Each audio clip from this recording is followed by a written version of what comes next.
Welcome to the Life's Best Medicine podcast, where we are finding hope and healing one episode at a time. No appointment needed, no rubber gloves, and no coping. Just a healthy dose of life lessons to help equip you for this wild journey we call life.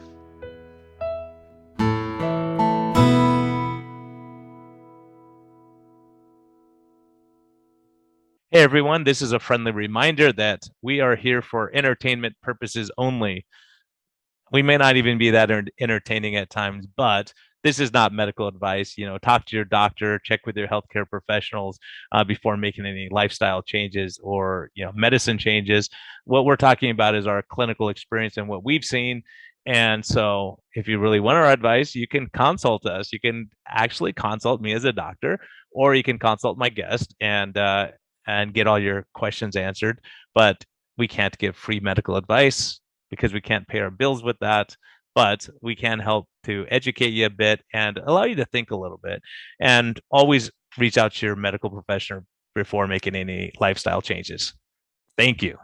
Hello and welcome back to the Life's Best Medicine podcast. I may sound a little beat up because I'm jet lagged. I just spent 2 weeks in Guatemala and it's so great to be back in the US, but I had a great time there.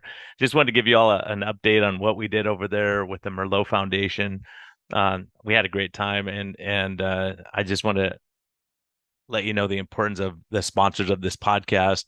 Keto Mojo, keto-mojo.com. I got to use them, their product in my makeshift clinics, and mostly in churches and schools and things like that, wherever we can get to the people. And I used my Keto Mojo to check sugar levels. Didn't really use it for ketones, which is what I normally use it for here in the office. But sometimes when I think we had about 650 patients in our 3 clinics, and the Keto Mojo allowed me to just, if I had a suspicion about diabetes, just do a quick finger stick and see. And so many people, because they look thin and healthy otherwise, once I started talking to them, I realized they probably had diabetes. They were having blurry vision, urinating a lot, losing weight for no reason. And, I would check their sugars. And one clinic in particular in the inner city, I probably picked up 20 patients that they missed in screening of diabetes. So, and we're talking about sugars in the 300s and 400s, so, it's kind of a little bit of a helpless feeling, but, Keto Mojo, I appreciate having them there, with me to help make this diagnosis. And also, of course, Health Code, Get Health, GETHLTH.com. And their discount code that we use is METHEALTH, METHEALTH.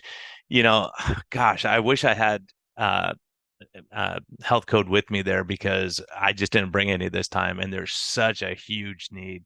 The big things that we would find are people were protein. They had protein calorie malnutrition where they weren't eating enough protein. And there was a huge correlation with diabetes. So having a product where we could, get them good nutrition like Health Code, fortunately, I posted on Twitter about what I was seeing, and Health Code said, no problem, we'll send nutrition with you next time. So hopefully we can, I'm hoping to do a study next time to see how much of an impact we can make just in a couple of weeks with a little bit of education and some lifestyle changes. But just to say how proud I am to have them as sponsors of the podcast. They're doing such great work, and they're both companies are very willing to help. They've donated more than I could tell you. So I'm hoping to raise funds next time so we could pay these guys to get some of their product down there, because it's a huge impact. Because most people I talk to with sugars in the 300s and 400s were having, coffee with bread or, cookies for breakfast. And, they're drinking sodas everywhere you go down there. It became very apparent every 20 yards, 30 yards, Coke, Pepsi, Fritos. I mean, it's just, there's nothing of any nutritional value that these people can get out in the country. They seem to do better because they didn't have access to all the fast food and they were eating really stuff from the farm. But I can tell you, there's so much I learned down there. I've been down there probably 14 times now. And this time I really learned a lot and really tried to observe and talk to people and see what they do to manage their sugars. Because of such poverty, people can't even afford drugs that we use every day, like metformin. And some of the supplements we use here, like berberine, chromium, things like that that may help. They just don't have access. And so spending time with the doctors down in Guatemala, really was enlightening for me because I see how they can manage diabetes in a way where people just don't have financial resources, to check their sugars or to have access to blood pressure cuffs or, such simple things that we use here that I take for granted. So every time I go, I feel so blessed to get back that I can actually help people here more so. But I'm also encouraged that we can do a study hopefully next year and look at that because I really don't know if most of these people are not morbidly obese. In the inner city, there were a lot more obese people, but not in comparison to the US. And so people were what we would consider normal weight here had full-blown diabetes. And what I don't know, and I'm hoping to do this study next time I go back, is to get a fasting insulin pre and post treatment and see if nutritional deficiency is making them not have enough insulin, that they're not producing enough, or is it because they're insulin resistant? Just because of their fat distribution may be different than what we have here in the U.S. based on, just a lot of carbohydrate intake. That's the gist of their diet. The other really intriguing thing that I would love to see is I noticed that a vast majority, I would say 100% of the patients that I saw with diabetes were using vegetable oil, mazola in particular. And they said, no, we don't use lard, we don't use butter, we're using mazola because it's healthy. And then you start realizing all those people had diabetes. And a lot of the people that didn't have diabetes in other clinics, they didn't use it at all. So I don't know how much of a factor that is. That's one of the controversial things we're talking about here in the US. This omega-6, in seed oils. There's several great people talking about it. And I think there's more of a factor with that, now that I'm looking at it. So hopefully we can do an interventional study and get these people just some trace elements. I've been reading a lot on zinc and magnesium deficiency, and their diet has none of those things in it. So I'm hoping that we could supplement, come up with some drops or something. I'm going to talk to the smart people over at Health Code and see if there's something we can do just to really get great nutrition, just get these people tanked up and see if we can help them either to make more insulin or to improve their insulin resistance. The main thing is so many of these people don't eat meat at all because they're afraid of it because they were told that causes diabetes. But in place of that, they're eating tons of processed food and just really terrible stuff with no nutritional value. So hopefully we can make some big impacts in that over the next year. That before I go back, we can set up some educational programs in Spanish and really, really impact this community. The second clinic that I went to was in the inner city, and it was devastating. I would say 98% of the people I saw had full-blown poorly controlled diabetes, and most of them weren't taking any meds or they didn't know what to do. They were just told that's what you got. But to see such a high prevalence, I've never seen anything like it before, even going down there so many times. So I'll tell you some of the fun stuff that happened, and I'll tell you a couple of things that I learned just being down there.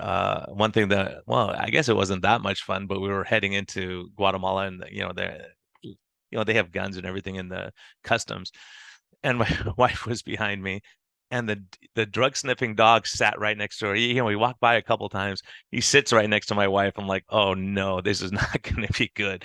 So it turns out she had some beef jerky treats in there for us to snack on while we were in Guatemala, and the dog wanted some of those. So there were no drugs, I can assure you. They went through everything, and they go, oh, it's dog treats. Some of them happen to have pork in it, and you can't bring pork into Guatemala, so they confiscated those. But otherwise, the other beef stuff got through, and the dog probably has special treats for the rest of the month. So the dog was pretty smart to sit next to that bag.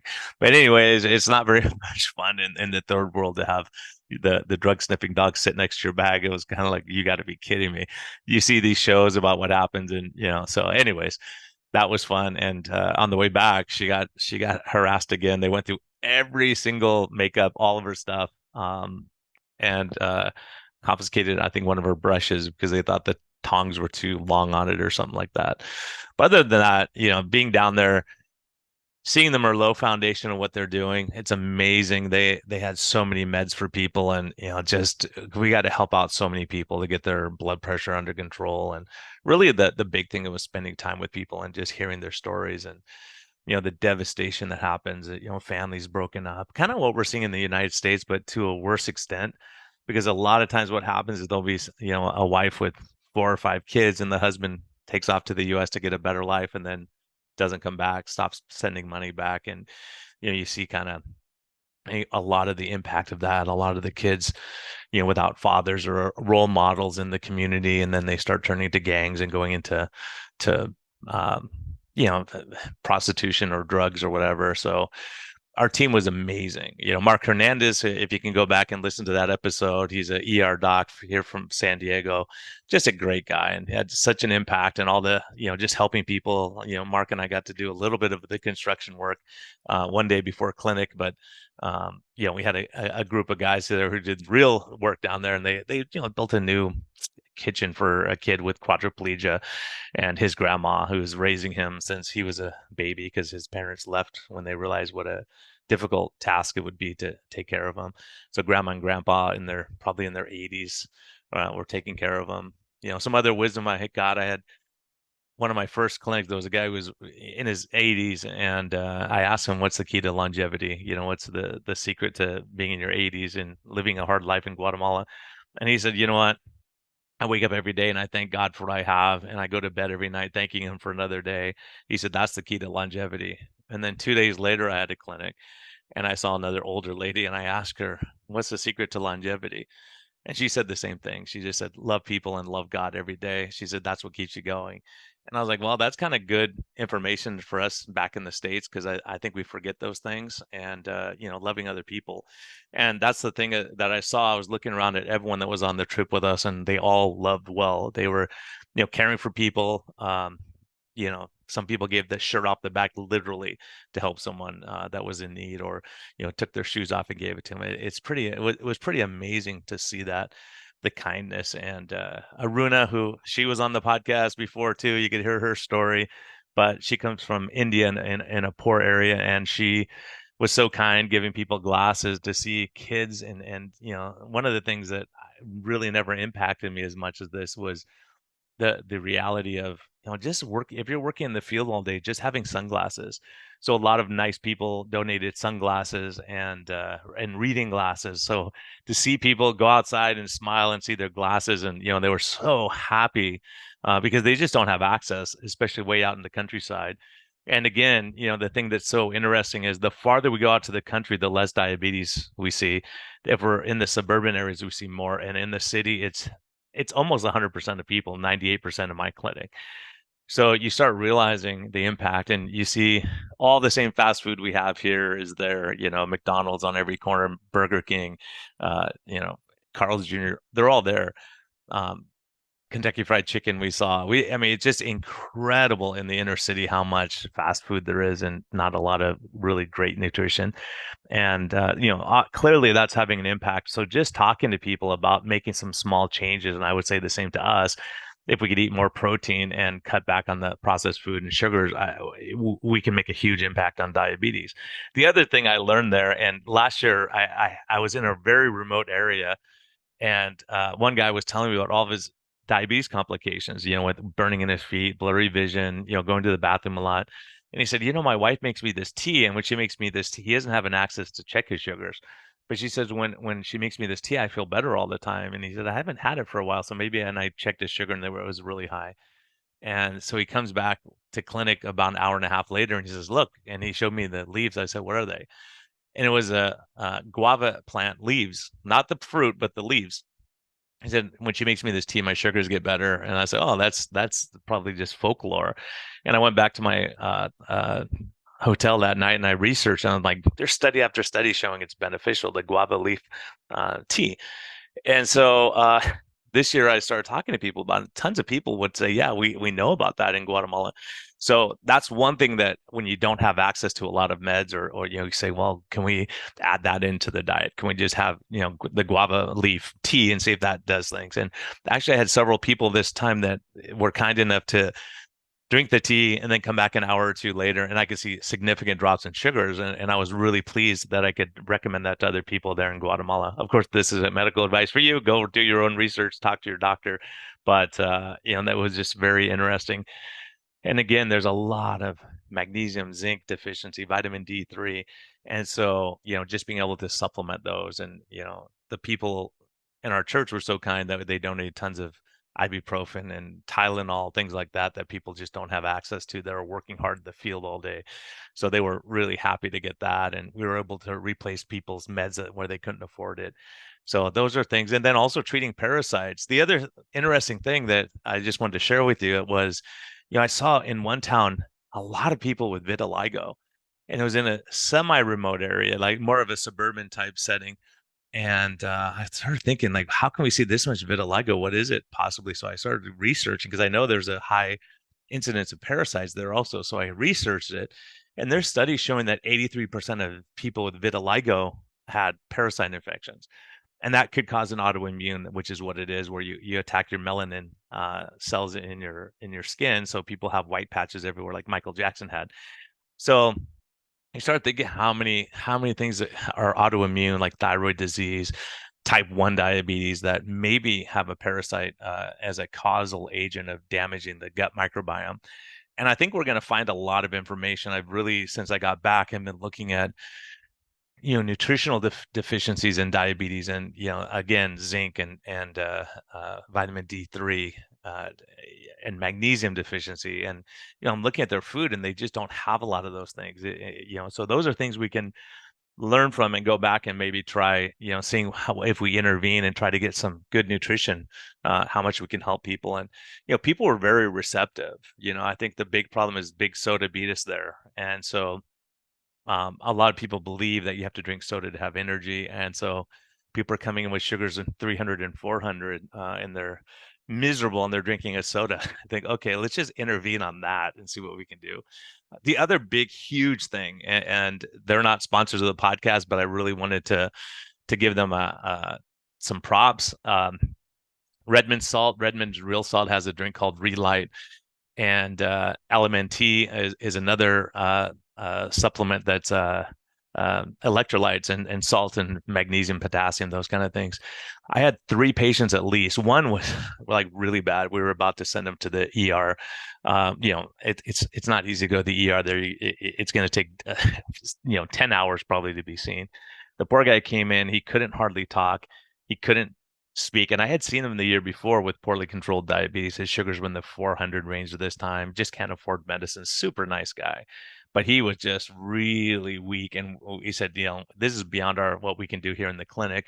And I said, let's go get some oral rehydration, see what we can do for him. But the problem is all the oral rehydration they have there in the country is full of sugar. So I'm like, that's going to make him way worse, and it's gonna dehydrate him even worse. So I happen to have Redmond's red salt relight. I had chocolate flavor, and I had lemon lime. And I said, what the heck? Let's see if we can get him. And we just barely got him to drink the chocolate flavor. Then I found the lemon lime. And I go, okay, let's make him another one. After he finished the first one, the guy pepped up, and it was like Energizer Bunny. He was talking and laughing and joking, gave us the thumbs up.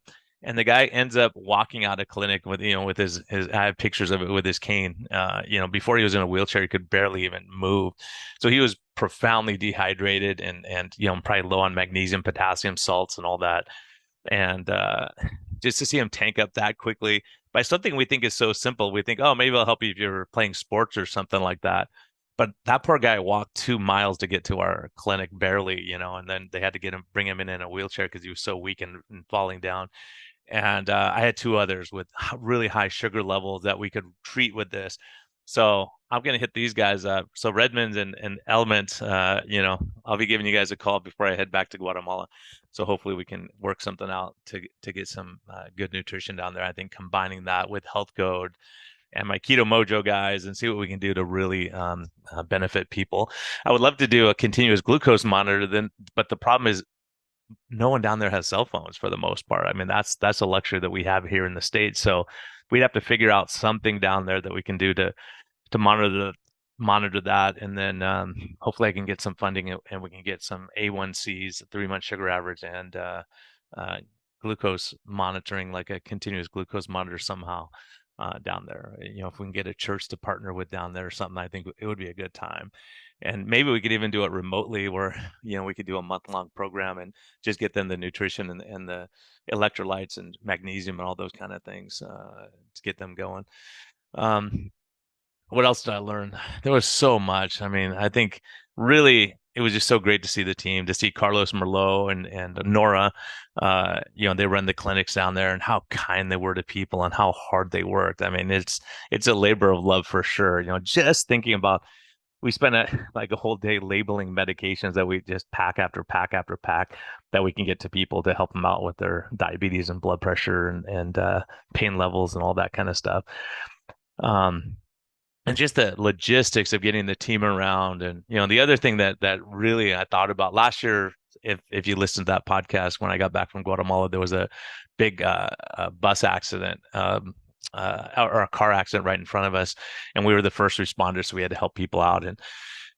And this time I was thinking about, we went through some really heavy fog, and there was about 35 of us on this bus. And I was thinking, man, this bus driver, I mean, when you see these guys drive the bus, it is absolutely astounding where they get into the tightest places where I couldn't park my car and they get a bus in there, and just going around the turns. I mean, you're passing other buses within inches of each other and, on these curvy roads. But this fog was so thick, I actually took video of it because I couldn't see anything. I'm like, how is this guy driving? And he didn't even really have to slow down. He knew the road so well. But just things like that where you realize that sometimes your life is in someone else's hands, and just appreciate them for what they do.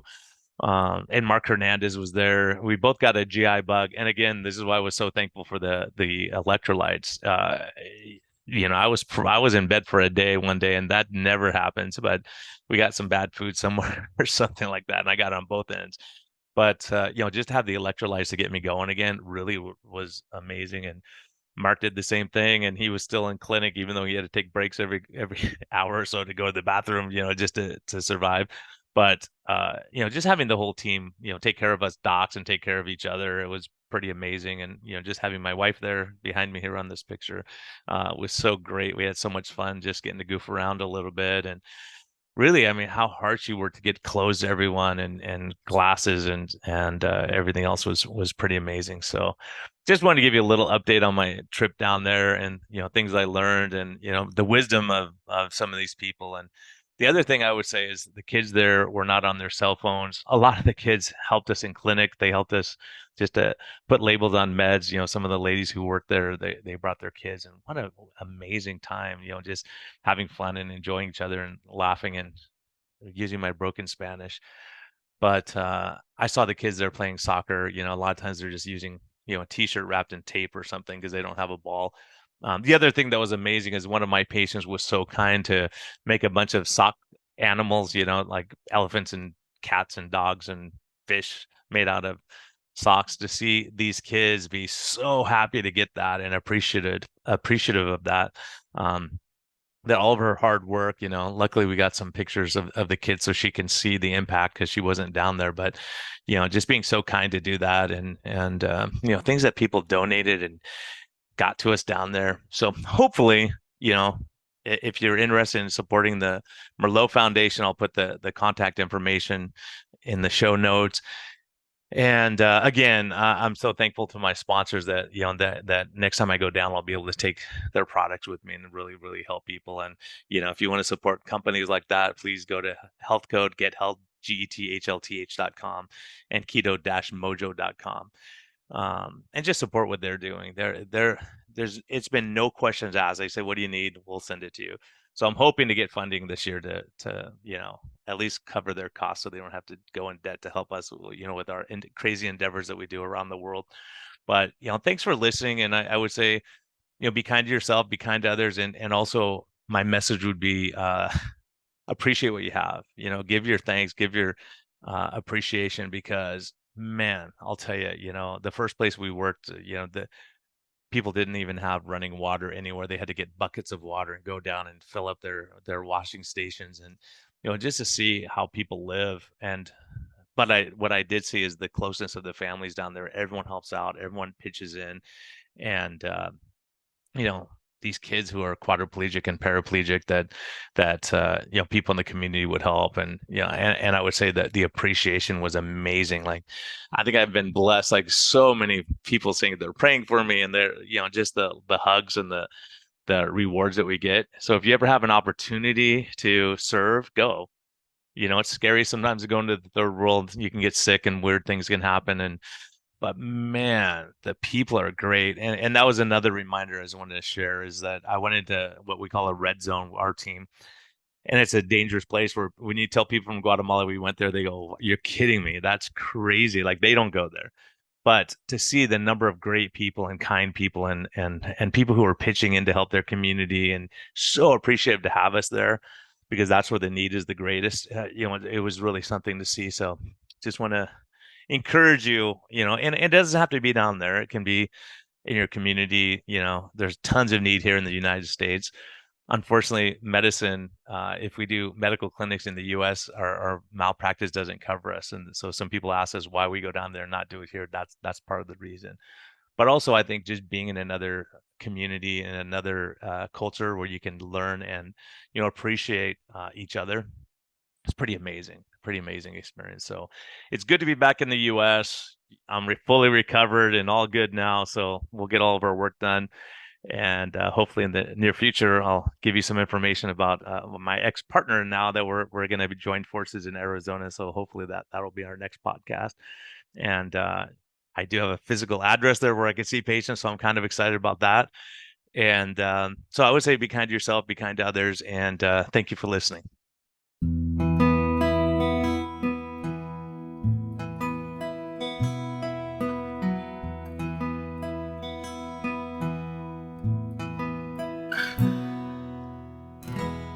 Thank you for listening to this episode. We greatly appreciate your support. We would greatly appreciate a positive thumbs up on all of the platforms like iTunes and Spotify or wherever you're listening. And we just thank you for our Patreon supporters. We greatly appreciate your help in getting this message out. We think there's a lot of important information. And hopefully this helps you. Have a great day, and thank you for listening, and thank you for your support.